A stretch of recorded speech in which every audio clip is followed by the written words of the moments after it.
You That's can important. express some different parts of yourself, or even experiment with. You don't have to kind of fully go out and go all, like that Jenny Joseph poem, and I will wear purple, right? You don't always have to be that person. You know what, But you can just try it out a bit. You know what? I don't think people care when you have got a professional persona. Do you know what I mean?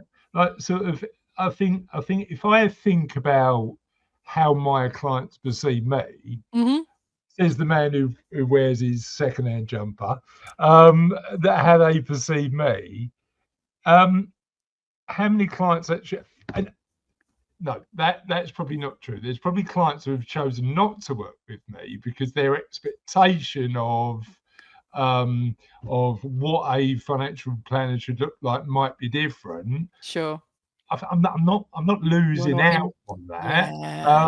And actually, I think, as you say, I agree with you. I think not what we worry about it less as we get older. Number one, we worry about it less when our careers aren't as dependent on it. Number two, but I do wonder whether we worry about it too much unnecessarily earlier in life as well. I think that can be the case. I think it depends a lot on your profession and the environment that you're in and where you're working, who you're working with, and all that kind of. It's really, it really varies in the culture. And there are some cultures, and areas of the world where it's a bit more relaxed and a little more formal, which is why I don't spend that much time in the city anymore. Yeah, absolutely. And do you have to put up a particular front of looking very, assertive and having a particular kind of persona because you've got to get things done in a certain way?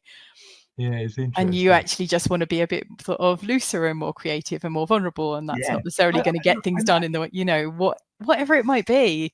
You can just kind of experiment. Yeah, it's a really, really, really interesting debate. And the point you make about thinking about what happens next and giving yourself that freedom, there's two things that I want to sort of think about. Number one is when we're working, we've got this amazing track to run on, which potentially restricts our options, but makes our lives easier. Yep.